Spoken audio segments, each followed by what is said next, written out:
You're listening to the Full Court Press with your host, Drew Duncan. Don't you dare touch that dial.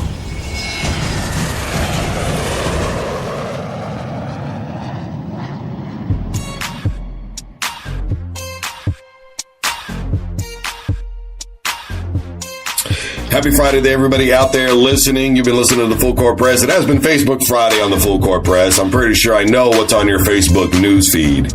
Corey Dillon politics his way, or tries to politic his way into the Hall of Fame. O.J. Simpson is officially paroled. And that's about it. I mean, it's like Conor McGregor and Floyd Mayweather just fell off the map. And, boy, I haven't seen anybody talk about Game of Thrones.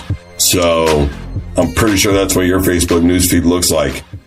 Corey Dillon, Terrell Owens. These are guys that are essentially trying to politic their way into the Hall of Fame. Look, I want to be clear first. No, Terrell Owens off the field was not the most pleasant guy to deal with in the world. But he should be in the Hall of Fame. I just want to get that out in the open.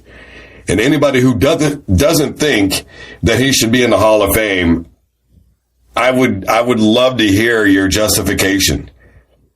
The game of football is not about necessarily who you are off the field. Not necessarily. Obviously, there are guys who win the Walter Payton Man of the Year award.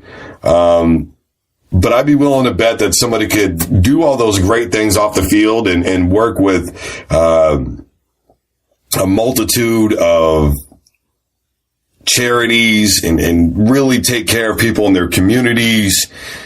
All those things could happen. That doesn't mean that they would be in the Hall of Fame.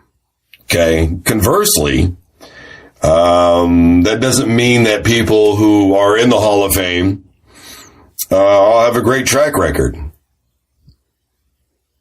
So, at the end of the day, if we're talking about just what was done on the field, Terrell Owens should be in the Hall. It's a point-blank situation.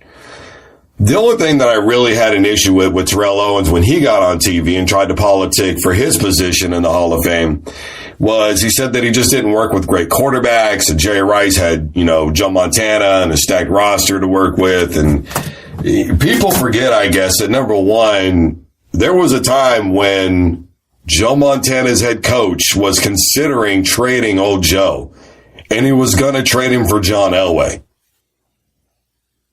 If you don't believe me, you can watch the 30 for 30 on it, Elway to Marino. Joe Montana may have been traded, and that would have been that, folks. And if that would have happened, John Elway has John Taylor and Jerry Rice and Roger Craig and Ricky Waters and Ronnie Lott and Bill Romanowski. John Elway ends up with those guys. Think about that for a minute. I'm not going to discredit Joe Montana, but we all have seen the added dimension and what it entails. And if you don't believe me on that, then you can look at the new top 10 quarterbacks of all time list that just came out, where Tony Dungy took guys like John Elway over his own quarterback, Peyton Manning, because they, quote, had that added dimension. Steve Young and Elway had those abilities. Their ability to scramble and make things happen is what made them great. Now, Montana could scramble and move around in the pocket very well. And as far as throwing the football on the run, one of the best to ever do it, period. But getting upfield wasn't necessarily his forte. True statement. But the point is Terrell Owens alleges that Steve Young was no longer the caliber of quarterback that he once was, and he had Young on the downslope. I guess he failed to mention that he worked with a guy named Donovan McNabb. And I would encourage him to go look at those numbers he had with Donovan McNabb, because statistically, that was the best he ever was when he was in Philly. A guy like McNabb, who, by the way, had very similar skill sets to the guys I just mentioned. John Elway, Steve Young, The ability to scramble, get upfield, create plays with their legs, get out of the pocket, create time for themselves. The ability to throw the football down the field. Yeah, I know Donovan McNabb was criticized for his inability to get going right away. A lot of times slow start, getting it in the game. That's whatever, okay? Everybody's got a kryptonite, man. Terrell Owens' kryptonite was, I'm not getting the ball enough, and I'm always open, and I'm going to throw every quarterback that I ever played with under the bus. And I guess he didn't mention the fact that he played with Tony Romo, who, by the way, is statistically better than Troy Aikman. And once again, had that added dimension, being able to maneuver out of the pocket and create plays with their legs. I just don't understand. Terrell Owens should be in the Hall of Fame. But the way that he presented it is what threw me off. And to me, that's what throws me off with Corey Dillon. It was just the way that he presented it. I've got more rushing yards than Terrell Davis. Okay, Terrell Davis has got Super Bowl rings. I've got a Super Bowl ring too. I've got better numbers than this guy. I've got better numbers than that guy. Corey Dillon is saying some factual things. And I get it. In the year that he won the Super Bowl with the New England Patriots, which coincidentally was the year they beat the Philadelphia Eagles, he was a very intricate piece in that team. He was getting 104 yards a game, if I remember correctly. Statistically, it was the best season that he ever had. You know, up until that, he'd been averaging around 75, 85 yards a game. But I think the thing about Corey Dillon is he played in a time when running the football was still a thing. Traditional running the football was still a thing, I should say. Using the fullback, coming out in some power sets, your traditional pro style of offense. He was going to get a lot more carries than guys are now. Guys in college now get a lot of carries, but it's all out of single formations and pistols and, you know, multiple uses of the tight end as kind of a fullback, but still more so as a tight end and the pistol, kind of lining them up, you know, behind the tackle. Every now and again, you'll see the train formation. You still have certain teams that love to go power fullback out of the train formation, which is from the pistol. And I get that. I really do. Most of the time, the train formation now is really a halfback and a tailback. That's the way that it is now. So you could say that Corey Dillon could have a case in that, hey, I had a heavier workload than a lot of guys. I had to do more. I was going to get more carries. And because people knew that we were going to run the football more often, it made it more difficult for me. If that's the point that he's making, then I'm far and away okay with that, because that's truth. The NFL today, guys are still going to get their carries, but you're starting to see it more and more where there's 2 and 3 running backs. And the idea is, you know, everybody's going to get 8, 10 carries, and we're going to, you know, try and wear you out from the shotgun formation, and then we're just going to chuck it all over the place. And with the hurry-up offense the way it is now, there's more opportunities. They're getting more snaps. They're trying to put more pressure on the defense. They're running the option, but they're doing it in different ways. It's just the way that it is. Why do you think running backs love Chip Kelly's system? Because they know they're going to get 25 carries a game. Running backs now are getting 15 to 20, whereas they used to get 20 to 30. And I get what he's partially saying about the system that Terrell Davis was in. Yeah, there were a lot of running backs that were thrown in behind where Mike Shanahan was there, and they had a lot of great success. But the thing I ask you is, though, how long in between Super Bowls was it without John Elway? From 1998 to the Super Bowl 3 playoff wins. You know, the real reality of it is, you know, I guess what I'm getting at here is I just want to know, are these guys just bolsterly complaining? Are they politicking? That's what he thinks Terrell Davis did. He thinks Terrell Davis took a position and politicked his way into the Hall of Fame. I guess he forgot that Terrell Davis suffered migraines, and as a result had to leave the NFL. When I was growing up, Corey Dillon was a factor back. And he probably was one of the better running backs in the NFL at the time. Statistically speaking, 11,000 yards was pretty good. You know, most seasons he got, 13 to 1,500 yards. But I guess compared to Terrell Davis, who had a 2,000 yard rushing season back-to-back years, compared to a guy who, if I'm correct, never eclipsed 1,700 yards in a season and didn't really perform well in the playoffs at all. Yeah, that first game out of the gate, he played great. After that, he was non-existent in the playoffs. Terrell Davis had 151 yards in the Super Bowl, and he only played 3 quarters. Can you imagine if he played the entire game? He was playing out of his mind.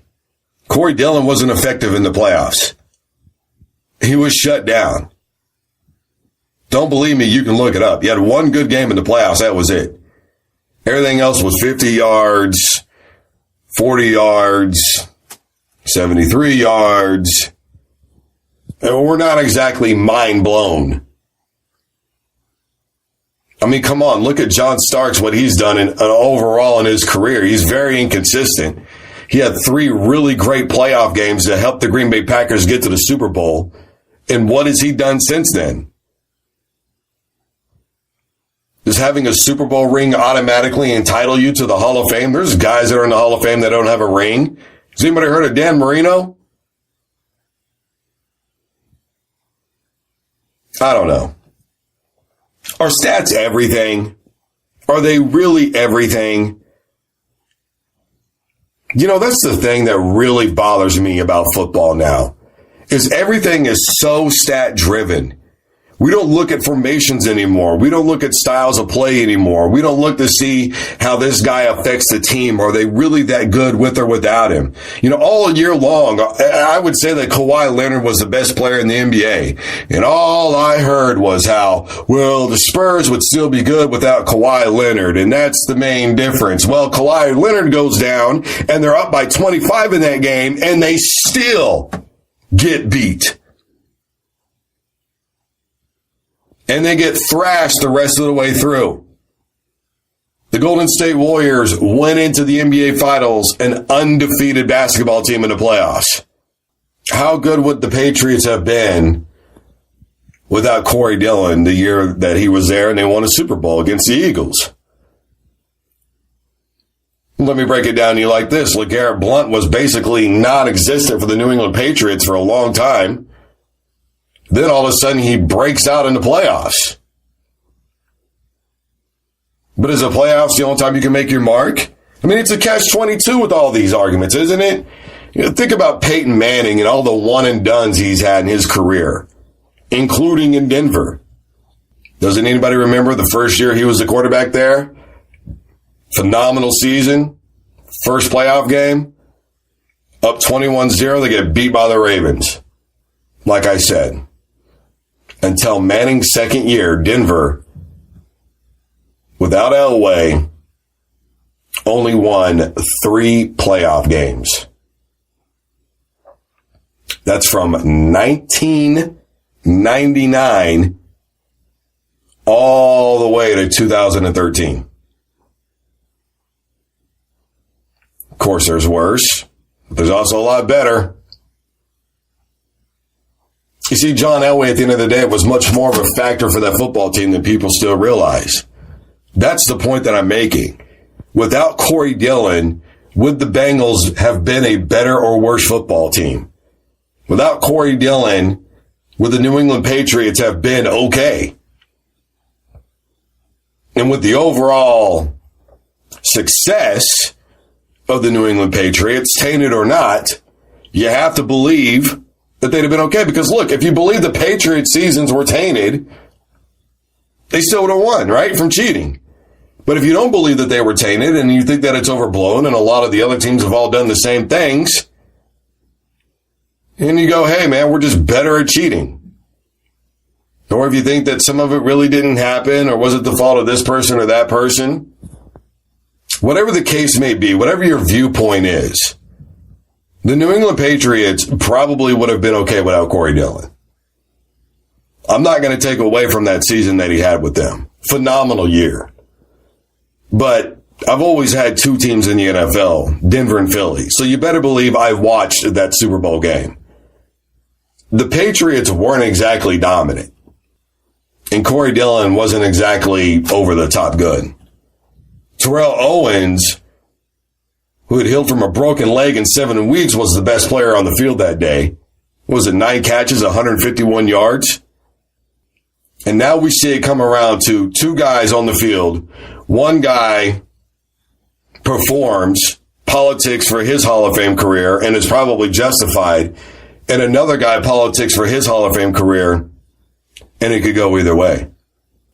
You know, the way I feel about it is Curtis Martin was kind of a forgotten guy. There were a lot of people, including myself, who had forgot about Curtis Martin.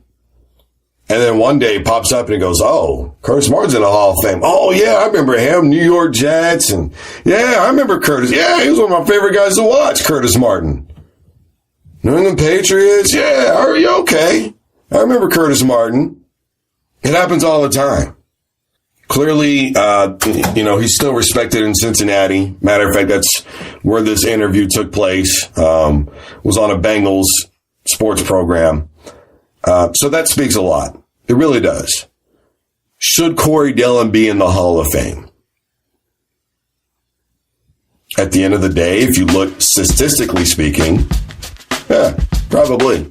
But everybody's got to wait their turn. Shannon Sharpe was very deserving of being in the Hall of Fame right away, and he had to wait a long time. Sometimes that's the way that it is. You've been listening to the official Full Court Press podcast, hosted by myself, Drew Duncan. Don't forget, you can always find me on Twitter. That's at DrewDuncan83. Of course, the official Full Court Press podcast is on Facebook. You can also reach me there at DrewDuncan83 as well. For all you Instagrammers, I am on there at DrewDuncan83. Thank you so much for tuning in.